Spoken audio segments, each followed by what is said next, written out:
প্রিয় বন্ধুরা, এই যে কয়েকদিন পরে আসতেছে বাংলাদেশে একটি কুখ্যাত দিবস, যেটাকে আমি বলি বেহায়া দিবস। বাংলায় সুশীল সমাজ তাকে বলে ভালোবাসা দিবস, আর ইংরেজরা বলে ভ্যালেন্টাইন ডে দিবস। তা আসলে এই দিবসটা কতটুকু মুসলমানদের জন্য সঠিক বা সঙ্গত, আর এটার ইতিহাসটাই বা কোথায়, কোত্থেকে এটা প্রচলিত হলো বা সৃষ্টি হলো, এই বিষয়গুলো আমরা আসলে জানার চেষ্টা করবো আজকের এই পর্বে। সত্যটা জানতে চাই, তাহলে আর কথা বাড়িয়ে লাভ নেই, চলুন যাওয়া যাক, সত্যটা জানতে চাই। আসসালামু আলাইকুম রহমতুল্লাহ। প্রিয় দিনী ভাইরা এবং আমার প্রাণ প্রিয় ভাই বোনেরা, আশা করি সবাই আল্লাহ সুবহানাহু ওয়া তাআলার অশেষ রহমতে ভালো এবং সুস্থ আছেন। আজকে আমি যেই টপিকটা নিয়ে আলোচনা করব আজকের আমাদের পর্বে, সত্যটা জানতে চাই, সেটা হচ্ছে গিয়ে এই যে বাংলাদেশে বা তথা সারা বিশ্বেই বর্তমানে যে একটা দিবস প্রচলিত হয় বা পালন করা হয়, এই যে দু একদিন পরেই আসতেছে, আমি বলি যে যাকে বলি আর কি বেহায়া দিবস, অনেকেই বলে আমার মতন। আর সুশীল সমাজ যারা আছে তারা বলে ভালোবাসা দিবস, আর ইংরেজিতে ভ্যালেন্টাইন ডে দিবস। তা আসলে এই দিবসটা কোথা থেকে সৃষ্টি হলো, এটার উৎপত্তি বা কোথায়, এটা সম্পূর্ণ ইতিহাসটা আমরা কজনেই জানি। তা আজকে আমি আপনাদের এই পর্বের মাধ্যমে জানানোর চেষ্টা করব এটা সম্পূর্ণ ইতিহাসটা, এটা আসলে কোথা থেকে সৃষ্টি হলো, উৎপত্তিটা কোথায়। উইকিপিডিয়ার যেই রিপোর্ট আছে সেই রিপোর্টটাই আমি আপনাদেরকে পড়ে জানানোর চেষ্টা করব। চলুন জানা যাক। এই ভ্যালেন্টাইন নামে যেই দিবসটা আছে সেটার উৎপত্তি হচ্ছে গিয়ে 269 সালে ইটালির রোম নগরীতে সেন্ট ভ্যালেন্টাইন নামে একজন খ্রিস্টান পাদ্রী ও চিকিৎসক ছিলেন। ধর্ম প্রচারের অভিযোগে নয়, বরং অনেকের সাথে অবৈধ শারীরিক সম্পর্কের অভিযোগে তৎকালীন রোম সম্রাট দ্বিতীয় ক্লাডিয়াস তাকে বন্দী করেন, কারণ তখন রোমান সাম্রাজ্যে খ্রিস্টান ধর্ম প্রচার নিষিদ্ধ ছিল আর নৈতিকতার অবক্ষয় রোধ করা প্রয়োজন ছিল। বন্দী অবস্থায় তিনি জৈনিক কারারক্ষীর দৃষ্টিহীন মেয়েকে চিকিৎসার মাধ্যমে সুস্থ করে তোলেন। এর পেছনে কারো সত্যি আরো ভয়াবহ, সেই অন্ধ মেয়েকেও ইনি অবৈধ সম্পর্ক ছাড়া ছাড়েন না। সেন্ট ভ্যালেন্টাইনের জনপ্রিয়তা এতে আরো বেড়ে যায়, আর তাই তার প্রতি ঈর্ষান্বিত হয়ে রাজা তাকে মৃত্যুদণ্ড দেন। সেই দিন 14 ফেব্রুয়ারি ছিল।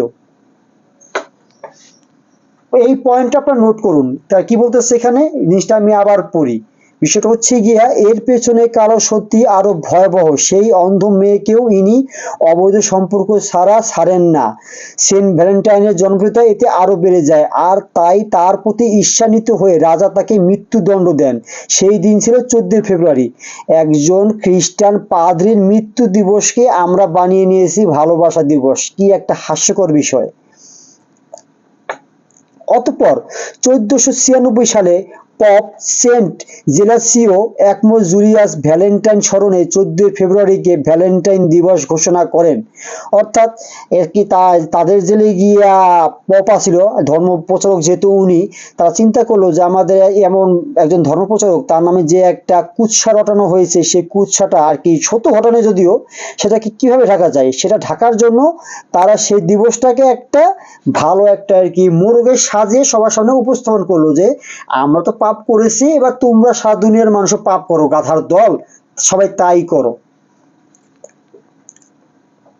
খ্রিস্টান জগতে পাদ্রী সাধু সন্তানদের স্মরণ ও কর্মের জন্য এই ধরনের অনেক দিবস রয়েছে, যেমন 23 এপ্রিল সেন্ট জর্জ দিবস, 11 নভেম্বর সেন্ট মার্টিন দিবস, 24 আগস্ট সেন্ট বার্থোলোমিজম দিবস, 1 নভেম্বর আল সেন্টম দিবস, 30 নভেম্বর সেন্ট অ্যান্ড্রু দিবস, 17 মার্চ সেন্ট প্যাট্রিক দিবস।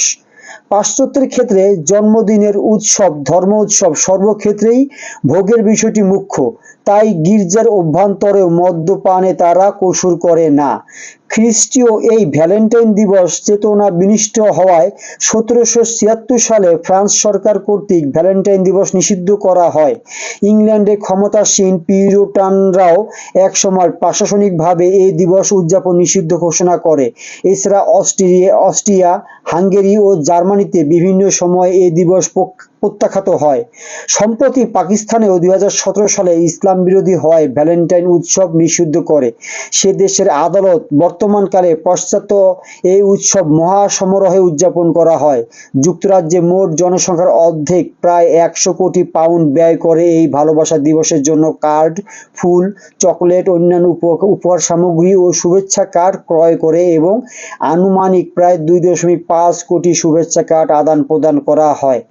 এই যে রিপোর্টটা আমি আপনাদের পড়ে শোনালাম, এটা হচ্ছে গিয়ে উইকিপিডিয়া রিপোর্ট। আপনারা অনলাইনে সার্চ দিলেই দেখতে পারবেন এই বিষয়টা। এখন আসল কথায় আসি, আপনারা জানতে পারলেন যে এটা একটা খ্রিস্টান পাদ্রীর মৃত্যুবার্ষিকী। সেই মৃত্যুবার্ষিকীকে তাদের পাদ্রীর যে অপকর্মগুলো ছিল, সেই অপকর্মের কালো ইতিহাস ঢাকার জন্য পাদ্রীরাই এই দিবসটিকে ভালোবাসার মোড়কে আমাদের সামনে উপস্থাপন করতেছে, আমরা যাতে পালন করতে পারি। এবং কিছু ব্যবসায়িক স্বার্থও এর সাথে জড়িত। শুনতেই পারেন লন্ডনের মতন জায়গায় অর্ধেকের মতো মানুষ 100 মিলিয়ন পাউন্ড ব্যয় করে এই দিনটিতে। সারা পৃথিবীতে তাহলে কি পরিমাণ ব্যয় হয়? তাহলে একজন খ্রিস্টান পাদ্রীর মৃত্যুবার্ষিকীতে আমরা বাংলাদেশে বা বিশেষ করে মুসলিম সমাজরা না জেনেই বোকার মতো আর কি, অন্ধ গাধাদের মতো, ছাগলের 3 নম্বর বাচ্চার মতো আমরা তাদের দেখানো পথে হেঁটে হেঁটে লাফালাফি করতে থাকি।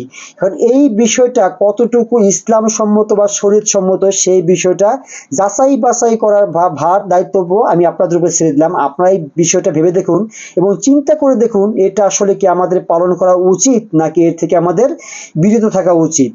যদি আমার এই কথাগুলো আপনাদের ভালো লেগে থাকে, অবশ্যই লাইক এবং কমেন্ট করে জানাবেন যে ইতিহাসটা আপনাকে কজন আগে থেকে জানতেন। আর এটা শেয়ার করে সবাইকে জানার সুযোগ করে দিবেন অবশ্যই। আর যারা ইউটিউব থেকে দেখতেছেন অবশ্যই সাবস্ক্রাইব করে যাবেন, এবং যারা ফেসবুক থেকে দেখতেছেন অবশ্যই ফলো করে যাবেন। আর এরকম ভিডিও পেতে পেতে অবশ্যই আমাকে সবসময় ফলো দিয়ে রাখুন। আজকের মতো এখানে বিদায় নিচ্ছি।